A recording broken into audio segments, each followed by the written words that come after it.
Hello friends, welcome back to session 3 of our chapter Elementary Theory of Demand.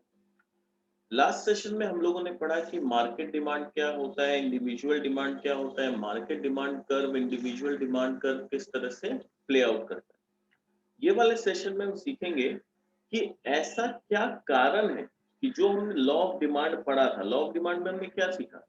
Law of demand में हमने ये सीखा कि जैसे जैसे कोई भी प्रोडक्ट का प्राइस बढ़ने लगता है उसका डिमांड गिरने लगता है, और जब प्राइस घटने लगता है तो उसका डिमांड बढ़ने लगता है। इस सेशन में हम लोग सीखेंगे कि आखिर कारण क्या है, ये लॉ इस तरह से ऑपरेट क्यों होता है। ठीक है, तो let's continue. Cause of operations of law of demand, कि लॉ ऑफ डिमांड ऑपरेट क्यों होता है, और व्हाई डज द लॉ और why does the demand curve slopes downward. यानी हम लोग ये पढ़े कि डिमांड का जो कर्व है वो हमेशा डाउनवर्ड स्लोपिंग होता है। तो इस सेशन में देखेंगे कि आखिर क्यों ऐसा होता है downward sloping. Downward sloping demand curve shows inverse relationship between price and demand. तो ये जो डाउनवर्ड स्लोपिंग डिमांड कर्व है ये क्या बताता है, ये बताता है इनवर्स रिलेशनशिप जो कि प्राइस और डिमांड के बीच में। यानी प्राइस और डिमांड एक दूसरा का उल्टा चलता है। प्राइस बढ़ेगा तो डिमांड घटेगा, प्राइस घटेगा तो डिमांड बढ़ेगा। Now the question arises before us is, why does the law of demand operate, कि आखिर ऐसा होता क्यों है, लॉ ऑफ डिमांड ऑपरेट क्यों करता है। और why does demand curve slope downward to the right, या फिर दूसरा क्वेश्चन बनता है कि लॉ ऑफ जो डिमांड कर्व है, लॉ ऑफ डिमांड की वजह से why does demand curve slope downwards to the right. तो ये एज इट इज क्वेश्चन हमारे एग्जाम में पूछ सकता है कि why does demand curve slope downward to the right, और इसका प्रॉपर जो अभी हम लोग पढ़ेंगे वो आंसर हम लोग को देना होगा। Following are the main causes responsible for this inverse relationship between price and demand. तो कुछ causes हैं जिसकी वजह से there is an inverse relationship, वो causes अभी हम लोग पढ़ने जा रहे हैं। तो point number 1 is law of diminishing marginal utility. अब समझते हैं ये diminishing marginal utility क्या होता है। The law of diminishing marginal utility states that when every additional unit of any commodity is consumed, the marginal utility declines because the earlier unit of consumption have partly satisfied our wants. देखो एकदम simple भाषा में लिखा हुआ है, ये चीज हम लोग को पढ़ के एकदम दिमाग में बैठा लेना है। ये बोल रहा है जब भी हम कोई कमोडिटी का एडिशनल यूनिट कंज्यूम करते हैं तो उससे जो हमें सेटिस्फैक्शन मिलता है, द मार्जिनल यूटिलिटी डिक्लाइंस। यानी उस एडिशनल यूनिट से जो सेटिस्फैक्शन मिलता है। सपोज एक एग्जांपल से समझाता हूं।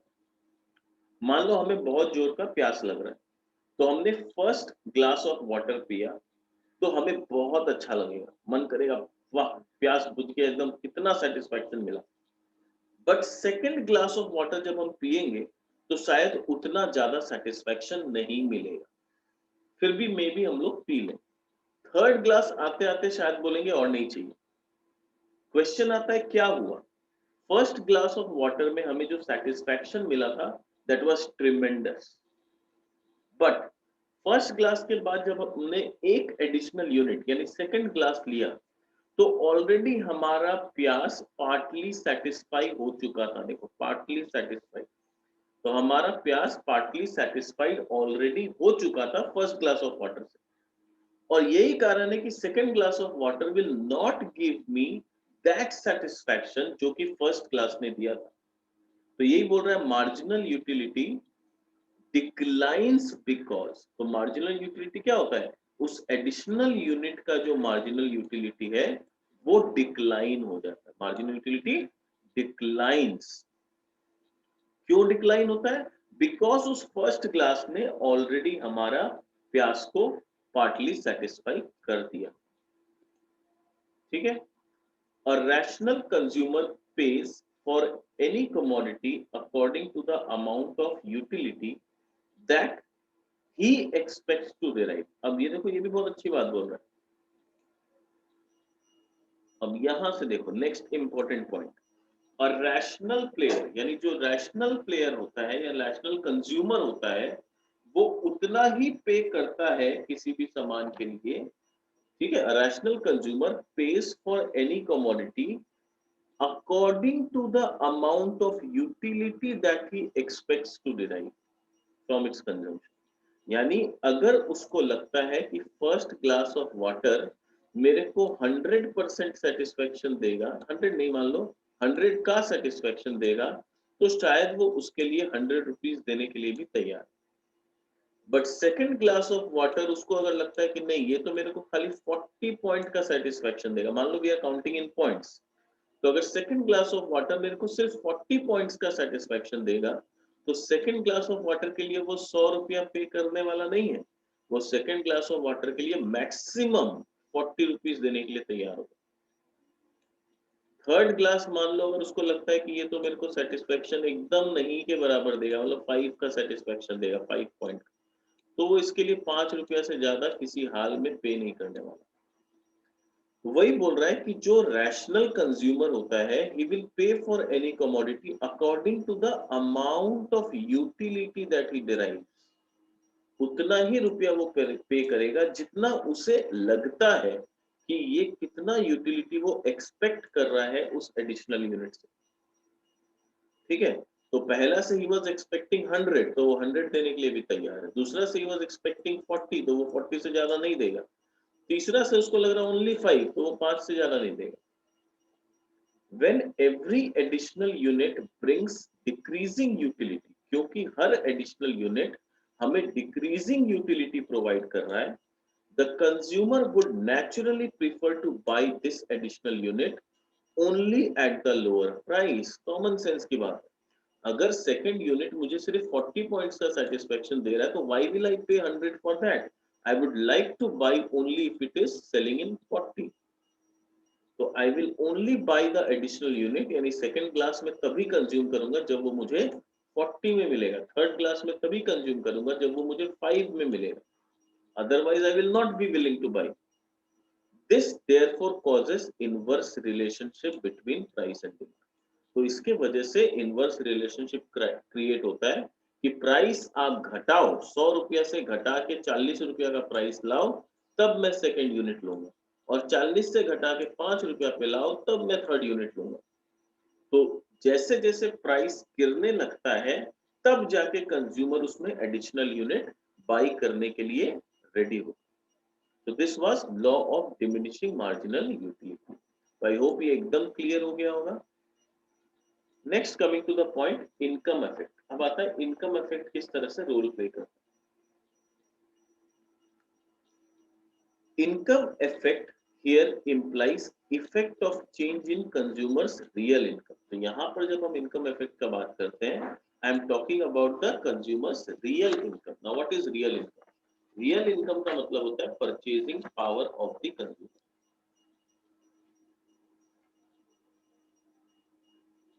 ठीक है, तो देखो क्या बोल रहा है, real income as a result of change in price on his demand.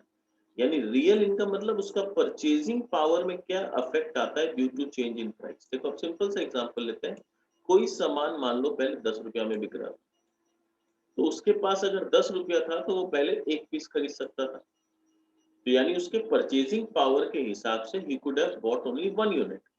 But मान लो उस प्रोडक्ट का दाम गिर के 5 रुपया हो गया, 10 रुपया से गिर के 5 रुपया, तो अब उसका परचेजिंग पावर तो आज भी 10 है, पहले भी 10 था, आज भी 10 है। बट मतलब उसके पास जो रुपया था, रुपया उसके पास पहले भी 10 रुपया था, आज भी 10 रुपया, पर पहले जब 10 रुपीस प्राइस था तो उसका परचेजिंग पावर 1 यूनिट था। आज जब दाम गिर के 5 रुपया हो गया तो उसका परचेजिंग पावर कितना हो गया? 2 यूनिट्स हो गया। ठीक है, क्योंकि अब 10 रुपया तो उसको खर्चा करना है, एक पीस का दाम अगर 5 रुपया तो वो 2 पीस खरीद पाएगा। यानी इसी को बोलते हैं चेंज इन रियल इनकम, यानी change in purchasing power. Real income यानी purchasing power, change in purchasing power due to change in the price. ठीक है, as the price of the commodity decreases, हम लोग खुद देखते हैं कि जैसे जैसे कमोडिटी का प्राइस डिक्रीज होता है,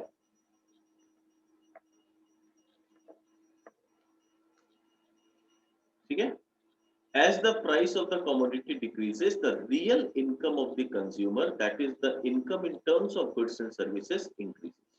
तो ये चीज एकदम दिमाग में बैठा लो, जब प्राइस गिरता है तो कंज्यूमर का जो रियल इनकम है, जिसको हम लोग परचेजिंग पावर बोलते हैं, रियल इनकम को क्या बोलते हैं?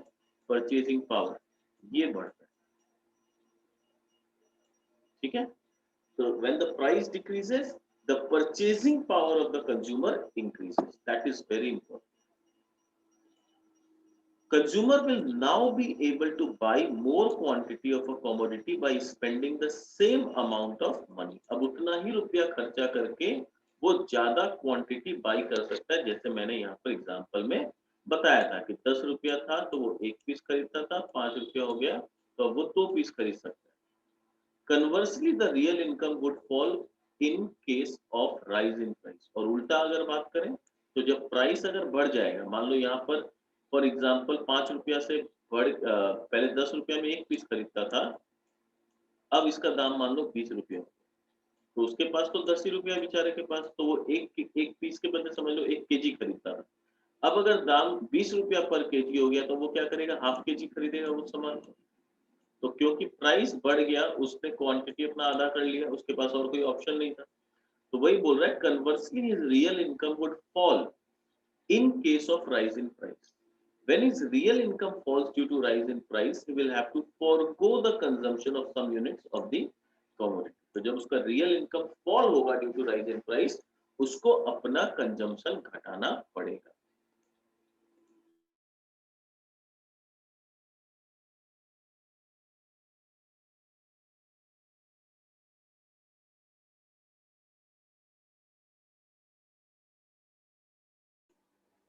नेक्स्ट हम लोग आते हैं सब्स्टिट्यूशन इफेक्ट में। Now what is substitution effect, इसको समझते हैं। Substitution effect here means the substitution of cheaper goods for the costlier one. यानी यहाँ पर क्या कर रहे हैं हम लोग? सब्स्टिट्यूट कर रहे हैं किसको? Substitution of cheaper goods for costlier one. यानी बोलना क्या चाह रहा है? बोल रहा है when the price of any commodity increases, जब किसी भी सामान का मान लो दाम बढ़ जाता है, simple, while the price of other substitute goods remain unchanged. देखो, मान लो यहाँ पर है फॉर एग्जांपल, एक है पेप्सी, एक है कोका कोला, ठीक है, ये दोनों एक दूसरे के सब्स्टिट्यूट है, हमें पता है। किसी को कोक पसंद होगा, किसी को पेप्सी पसंद होगा, वो ठीक है, इंडिविजुअल बेसिस पे अलग है। बट अगर हम जनरल बेसिस पे बात करें तो Pepsi and Coke are cold drinks, और मोर और लेस दोनों में बहुत ज्यादा डिफरेंस नहीं है। तो अगर हमें कहीं पर दुकान में कोक नहीं मिल रहा है तो even if you offer us Pepsi, तो ठीक है भाई पेप्सी दे दो, अगर पेप्सी नहीं मिल रहा है तो कोक दे दो, है ना। तो वही बोल रहा है कि दे आर सब्स्टिट्यूट गुड्स। अब यहाँ पर समझो, when price of any commodity increases while the price of other substitute goods remains unchanged, Pepsi ने अपना प्राइस मान लो 10 से बढ़ा के 15 कर दी। पेप्सी ने अपना प्राइस क्या किया? 10 रुपया से बढ़ा के 15 रुपीस पर बॉटल कर दिया। while the price of another substitute goods, ठीक है ना, while the price of other substitute goods remain unchanged, यानी कोक ने अपना दाम चेंज नहीं किया, वो आज भी 10 रुपया। Consumer would like to prefer any one of these substitute goods. Consequently, the demand, मतलब ये बोल रहा है कंज्यूमर का टेस्ट कैसा है? कंज्यूमर ऐसा कुछ लॉयल नहीं है कि नहीं मुझे तो पेप्सी ही लेना है, चाहे पेप्सी 10 का 100 क्यों ना हो जाए, I won't go for Coke, ऐसा कोई लॉयल्टी बोल के नहीं। Consumer like to prefer any one, consumer के प्रेफरेंस में पेप्सी और कोक सेम है, ऐसा कोई अटैचमेंट नहीं है कि पेप्सी से कोई दोस्ती है कि कोक से। मेरे को कोल्ड ड्रिंक पीना है, पेप्सी मिले तो पेप्सी, कोक मिले तो कोक, दोनों चलेगा। वही बोल रहा है, consumer would like to prefer any one, ऐसा नहीं बोल रहा है कि कोई मतलब किसी एक कोई चाहिए, मेरे को एनी वन, पेप्सी भी चलेगा कोक भी चलेगा, of this substitute goods. Consequently, the demand for the commodity in question would fall as a result of increase in its price. यानी commodity in question कौन सा है अपने केस में? पेप्सी। तो पेप्सी ने जैसे ही अपना दाम बढ़ा के 10 का 15 किया, ठीक है, the demand for commodity in question, that is Pepsi, would fall as a result of increase in price. Reverse will happen in case of fall in price. अब रिवर्स क्या बोल रहा है? वहीं अगर पेप्सी 10 रुपया से घटा के 8 रुपया कर दिया होता अपना प्राइस, ठीक है, और कोक अपना दाम 10 रुपया रखा होता, तो कोक के कस्टमर्स पेप्सी में शिफ्ट होने लगते, तो पेप्सी का डिमांड बढ़ जाता। यहाँ पर क्या हुआ, पेप्सी के कस्टमर कोक में शिफ्ट होने लगे, तो पेप्सी का डिमांड घट गया। ठीक है, in fact income effect and substitution effect occurs simultaneously. देखो अब यहाँ पर काम का बात बोल रहा है कि इनकम इफेक्ट जो होता है और सब्स्टिट्यूशन इफेक्ट होता है, ये साइमल्टेनियसली ऑकर होता है। The given total of two effect is called price effect। जो अल्टीमेटली हम लोग बोलते हैं ना, प्राइस घटेगा तो डिमांड बढ़ेगा, तो इसका जो इफेक्ट आता है, ये price effect is a combination of two, income effect and also substitution effect. यानी क्या होता है, जैसे अपने एग्जांपल में लो, पहले 10 रुपया था तो वो कस्टमर 1 केजी खरीद रहा था, 5 रुपया हुआ तो वो कस्टमर अब 2 केजी खरीद सकता है। तो क्या हुआ, ये हुआ इनकम इफेक्ट, क्योंकि जब प्राइस घटा तो उसका रियल इनकम बढ़ गया कंज्यूमर का, वो 1 केजी के बदले 2 केजी खरीद सकता है। दूसरा चीज ये हुआ, अगर इसका सब्स्टिट्यूट गुड्स जो है वो आज भी 10 रुपया में ही है, तो यहाँ के जो कस्टमर है वो भी अब ये वाला में शिफ्ट होने लगे। तो एक तो मेरे ओल्ड कस्टमर है जिन्होंने अपना क्वांटिटी 1 से बढ़ा के 2 कर दिया, और एक बहुत सारे न्यू कस्टमर्स आएंगे मेरे पास जो कि पहले प्रोडक्ट भी लिया करते थे, अब क्योंकि ए का दाम घट गया तो वो लोग क्या करेंगे, वो न्यू कस्टमर्स यहाँ पर शिफ्ट होने लगेंगे। तो अल्टीमेटली जो प्राइस का इफेक्ट आएगा वो कुछ आएगा इनकम की वजह से, कुछ आएगा सब्स्टिट्यूशन की वजह से। So it is called price effect is a combination of income effect plus substitution। ठीक है, तो ये था point number 2, why law of demand operates। Sorry, point number 3। Next, entry and exit of customers।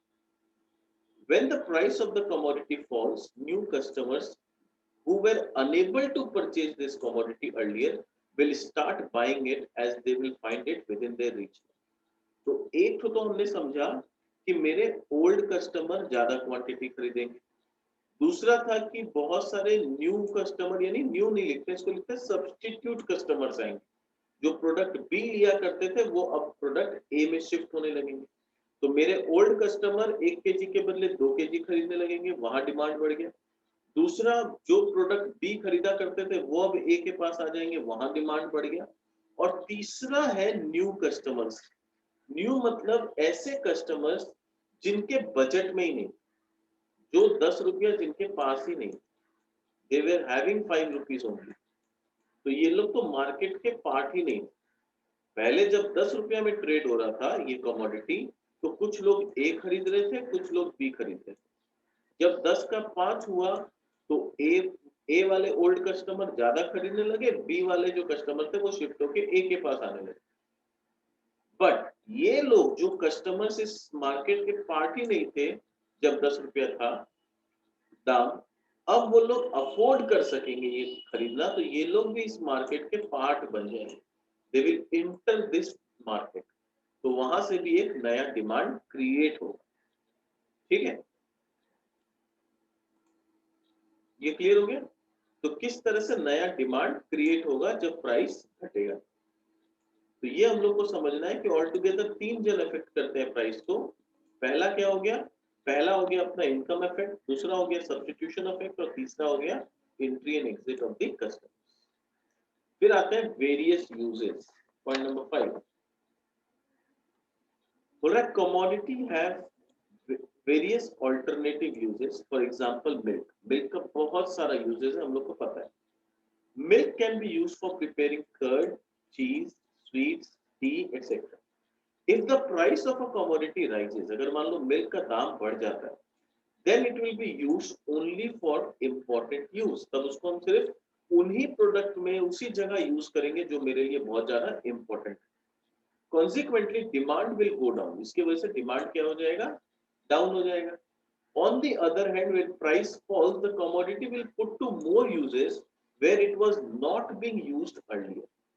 Best example मैं देता हूँ अपने ही घर का, ठीक है ना। सपोज फॉर एग्जाम्पल फ्रूट्स का दाम दिन पे दिन महंगा होते जा, एक जमाना था जब फ्रूट्स हमारे घर में, या हम सभी के घर में, जनरल बात कर रहा हूँ मैं, किसी एक इंडिविजुअल का बात नहीं कर रहा, लोगों के घर में फ्रूट्स डेली आया करते थे। लोग फ्रूट्स को सब्जी के जैसे खाया करते थे, जैसे हम लोग सब्जी रोटी, ये सब हम लोग का डेली कमोडिटी है और डेली हम लोग इसको खाते हैं। और उस तरह से फ्रूट्स हमारे घर में आया करता था। पर दिन पे दिन जैसे जैसे जैसे जैसे फ्रूट्स का दाम बढ़ने लगा, अब देखो ज्यादातर केसेस में क्या होता है, फ्रूट्स घर में या तो आते हैं, और अगर आते हैं तो कब, जब घर में कोई बीमार पड़ जाता है, डॉक्टर बोलता है इन्हें फ्रूट्स खिलाओ। और फ्रूट्स आता भी है तो सिर्फ उस बीमार व्यक्ति के लिए आता है, not for the general use of all the family members, because इतना महंगा हो गया कि हम लोग अफोर्ड नहीं कर सकते कि हर फैमिली मेंबर्स को हम सुबह शाम फ्रूट्स खिलवाएं। ठीक है, तो ये क्या हुआ, फ्रूट्स का बहुत सारा यूजेस था, पर जैसे जैसे दाम बढ़ने लगा, हम उसे सिर्फ लिमिटेड यूज करने लगे, और सिर्फ उस मेंबर को देने लगे जिसकी तबीयत खराब है, जिसको फ्रूट्स खाना एकदम नेसेसरी है। तो we started using it only for the important use. देखो क्या बोल रहे हैं, जो इम्पोर्टेंट है इम्पोर्टेंट यूज में यूज होगा।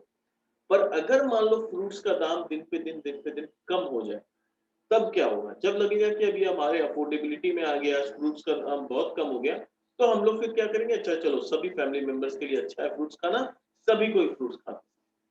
ठीक है, तो this is how the things can be put to various use. तो इस तरह से डिमांड, लॉ ऑफ डिमांड को फॉलो किया जाता है, या मार्केट में लॉ ऑफ डिमांड इस तरह से इन किन कारणों की वजह से फॉलो होता है। ठीक है, अब हम लोग आते हैं एक्सेप्शंस ऑफ लॉ में। अभी हम लोगों ने पढ़ा कि लॉ ऑफ डिमांड ऑपरेट क्यों होता है, बट क्वेश्चन आता है क्या ये 100% ऑपरेट होता है, क्या कहीं भी या किसी भी कारण से ऐसा नहीं होता है कि ये लॉ ऑफ डिमांड ब्रेक हो जाए। होता है, कुछ एक्सेप्शनल सिचुएशंस होते हैं जहां पर लॉ ऑफ डिमांड काम नहीं करता। मतलब कोई कोई ऐसा सिचुएशन होता है जहां प्राइस गिरने की वजह से भी डिमांड नहीं बढ़ता, डिमांड बढ़ना चाहिए पर डिमांड नहीं बढ़ा। कहीं कहीं पर ऐसा होता है कि प्राइस बढ़ गया, ठीक है, उसके बावजूद भी डिमांड बढ़ गया, जबकि डिमांड को गिरना चाहिए था।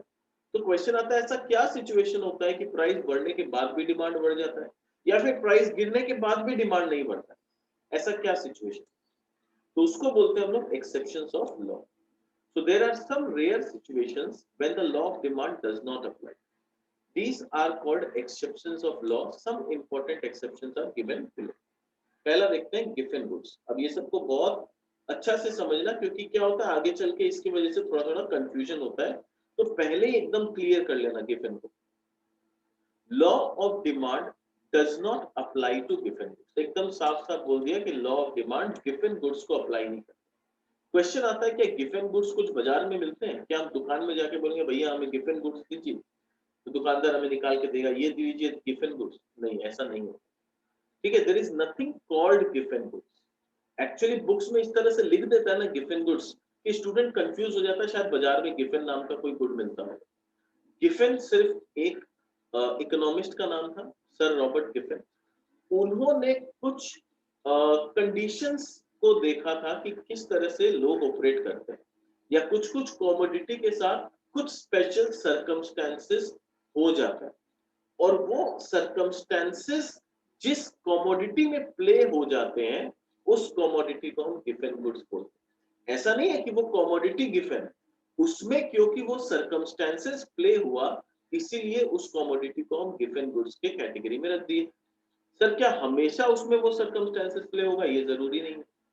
हमेशा प्ले हो ये भी कोई जरूरी नहीं है। तो जब वो सर्कमस्टेंसेस उस प्रोडक्ट में प्ले होगा, तभी वो गिवन गुड्स का पार्ट बनेगा।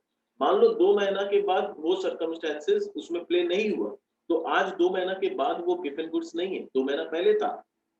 ठीक है, तो law of demand does not apply to given goods. गिवन गुड्स क्या होता है, गिवन goods are special kind of inferior goods. अब देखो, अब यहां से भी ध्यान से समझो, it is a special kind of inferior goods. तो हमें पहले समझना होगा इंफीरियर गुड्स क्या है। अगर मैं वेन डायग्राम के हिसाब से बात करूं, तो ये अगर मेरा इंफीरियर गुड्स है, तो उसमें मान लो इंफीरियर गुड्स में मान लो ए है, बी है, सी है और डी है। ये 4 गुड्स मेरे इंफीरियर गुड्स है। उस इंफीरियर गुड्स में एक स्पेशल टाइप ऑफ गुड्स है, और ये बोला जाएगा कि दिस इज गिवन।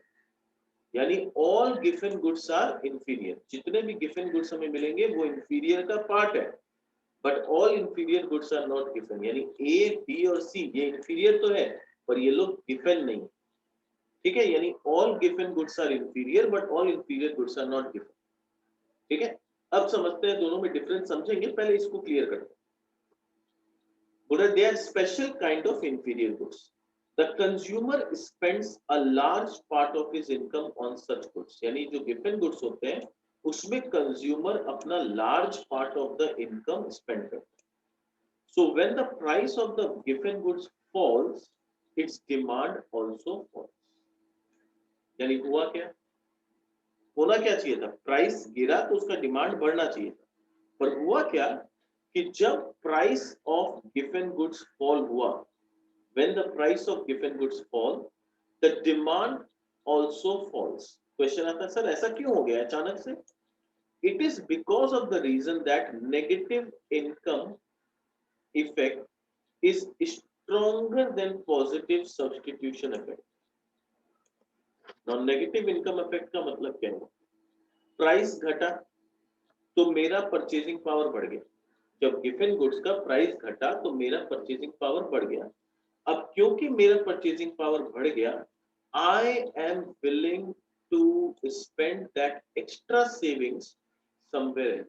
मतलब हुआ क्या, समझो, 10 रुपया दाम था, मैं 1 केजी खरीदा करता, इसका दाम 10 रुपया से घट के 5 रुपया हो गया। दुकानदार क्या सोच रहा था, चलो आज ये 2 केजी खरीदेंगे, मैंने वो नहीं किया, मैंने 1 केजी खरीदा। ठीक है, डिमांड फॉल भी हो सकता है या फिर ये भी हो सकता है कि demand remain same, but law of demand follow क्यों नहीं हुआ, बिकॉज डिमांड बढ़ा नहीं। जब प्राइस घटा तो लॉ ऑफ डिमांड के हिसाब से डिमांड बढ़ना चाहिए था, बट यहाँ पर आइदर इट विल फॉल और इट माइट रिमेन सेम। तो मैं जो एग्जांपल दे रहा हूँ, आई एम अज्यूमिंग कि डिमांड रिमेन सेम, तो यहाँ भी लॉ ऑफ डिमांड फॉलो नहीं हुआ। तो मैंने 1 केजी खरीदा, मेरे पास बच गए 5 रुपए, ये 5 रुपए जो मेरे पास बच गए, now I am going to spend this 5 rupee in product C which is better than A और बी। ए और बी मेरे सब्स्टिट्यूट थे, पर सी जो है वो थोड़ा सा प्रीमियम प्रोडक्ट है, तो मैं ये बचे हुए 5 रुपए को कहाँ खर्चा करूंगा, थोड़ा सा अच्छे जगह पे खर्चा करूंगा। ठीक है, तो यहाँ पर क्या हुआ, it is because of the reason that negative income effect, यानी इनकम इफेक्ट का जो नेगेटिव फोर्स आया, that is greater than positive substitution effect. Sir ऐसा भी तो हो सकता है कि जो लोग प्रोडक्ट बी खरीद रहे थे वो लोग अब प्रोडक्ट ए में शिफ्ट होंगे। हाँ होंगे, हो सकता है कि प्रोडक्ट बी वाले जो ए में शिफ्ट हुए वो सिर्फ 5 केजी का इफेक्ट आया, बट जो नेगेटिव इनकम इफेक्ट आया, जो लोग यहाँ से छोड़ छोड़ के चले गए, वो 15 केजी का इफेक्ट आ गया केजी वाइज। तो अल्टीमेटली तो 10 केजी का डिमांड फॉल ही हुआ ना। तो वही बोल रहा है कि negative income effect is greater. Income effect क्या होना चाहिए, जब प्राइस गिरे मेरा परचेजिंग पावर बढ़े, I will buy more, that is income effect. पर यहाँ नेगेटिव इनकम इफेक्ट ये हुआ कि मेरा प्रोडक्ट का ए का प्रोडक्ट ए था, प्रोडक्ट बी था, इसको क्लियरली समझो, एकदम कंफ्यूजन नहीं होना चाहिए। ये भी 10 रुपए में बिकता था, ये भी 10 रुपए में बिकता था, 1 केजी खरीदते थे लोग, अब ये 5 रुपया हो गया, तो यहां से बहुत सारे लोग इधर शिफ्ट हुए, बट यहाँ जो 1 केजी खरीदने वाले लोग थे ना, वो किसी वजह से बोले कि अब तो सी का भी दाम अकॉर्डिंगली गिर गया है, सी का दाम जो 20 रुपया था वो 10 रुपया हो गया। सी पहले 20 रुपया में ट्रेड कर रहा था, अब सी का दाम 10 रुपया हो गया। तो लोग बोल रहे 10 तो हम पहले भी खर्चा करते थे, तो जब सी आज हमें 10 रुपया में मिल रहा है जो पहले 20 में मिला करता था, तो ए क्यों ले, हम लोग सी लेते, इसी बहाने चलो प्रीमियम क्वालिटी यूज करने मिलेगा हम लोग। तो यहां से सारे कस्टमर भाग भाग के सी के पास चले गए। बी वाले भले ही कुछ लोग आए होंगे, बी वाले कुछ लोग आए होंगे ए के पास, पर ए के मैक्सिमम लोग छोड़ छोड़ के सी के पास चले गए। तो ये हुआ कि नेगेटिव इनकम इफेक्ट ये हुआ कि ए के लोग छोड़ छोड़ के सी के पास चले गए। पॉजिटिव सब्स्टिट्यूशन इफेक्ट हुआ कि बी के लोग कुछ लोग ए के पास आए। बट क्योंकि negative income effect is more than the positive substitution effect, ठीक है, when the price fall increase in demand due to positive substitution effect is smaller than decrease in demand due to negative income effect. In other words, negative income effect outweigh the positive substitution effect. Thus, when the price falls, demand also falls. In this way, given goods violate the law of demand. इस तरह से क्या होता है, given goods law of demand को violate कर देते। Clear समझ में आया? Exception of law of demand was pointed by Robert Giffen. Robert Giffen ने ये कब पॉइंट आउट किया था? During 19th century. 19th century में उनके नजर में पड़ा था, उन्होंने देखा था when the price of the bread increased, तो low paid British worker purchased more bread and not less. तो ब्रेड का जब प्राइस बढ़ गया तो लोग ज्यादा ब्रेड खाने लगे, ना कि लेस। उन्होंने डिमांड घटाया नहीं, उल्टा बढ़ गया। क्वेश्चन आता है ऐसा क्यों? The reason given for this is that these British workers consume a diet of mainly bread, and when the price of the bread went up, but they were compelled to spend more on given quantity of bread. They could not afford to purchase. They could not afford to purchase much meat as before. तो बोल रहा British worker लोग का जो diet था उसमें mainly क्या था? ब्रेड एंड मीट था। यहाँ मीट लोग लिखना भूल गए, ब्रेड एंड मीट था। ठीक है, ये दो चीज। पर क्योंकि जब ब्रेड का दाम बढ़ गया तो उनके पास इतना सेविंग्स ही नहीं बचा कि वो लोग मीट खरीद सके। मान लो पहले 1 केजी ब्रेड खरीदते थे और 1 केजी मीट खरीदते थे, ब्रेड का दाम बढ़ गया तो अब उनके पास इतना पैसा ही नहीं बचा कि वो मीट खरीद सके। तो वो बोले कि जितना बचा पैसा है उसका भी ब्रेड ही खरीद लो, खाना तो पड़ेगा ही। तो they could not afford to purchase much meat as before, thus they substituted even the bread for meat in order to maintain their intake of food. After the name of Robert Giffen, such goods whose case there is direct price demand relationship is called Giffen goods. तो ये situation observe करने के बाद जिसमें ऐसा circumstances होता है उसको हम लोग गिफन गुड्स बोल रहे हैं। Next point is article of distinction. Article of distinction में क्या होता है? लॉ ऑफ डिमांड नहीं होता। The law of demand does not apply in case of articles of distinction like jewellery and other luxury goods like precious clothes, high priced watches. क्या होता है?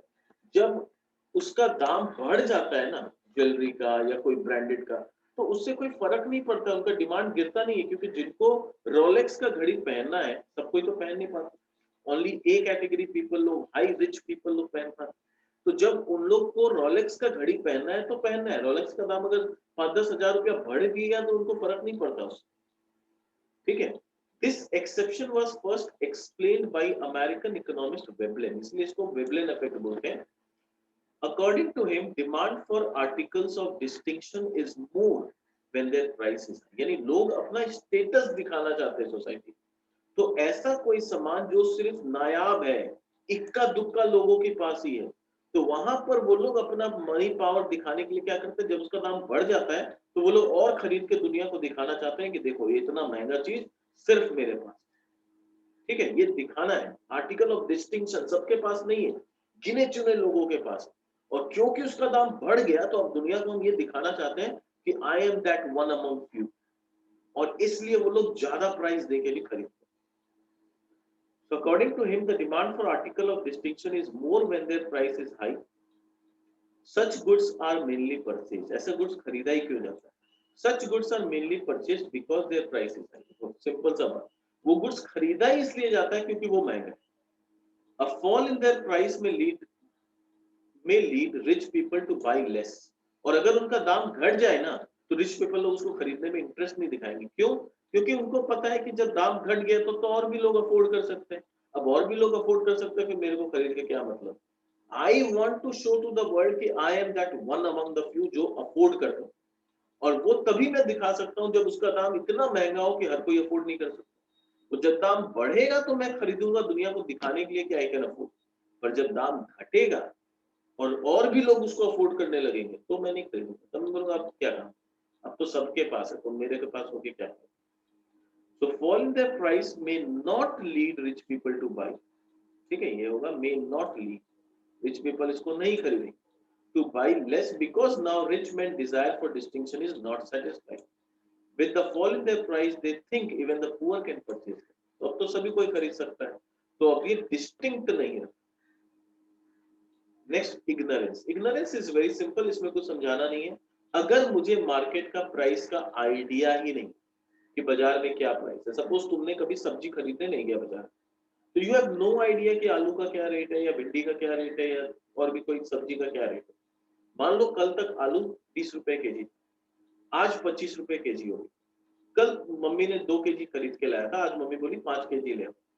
तो आज तुम बाजार गए, दाम है 25 रुपया पर KG, but instead of consuming less you are buying more, 5 KG खरीद रहे हो।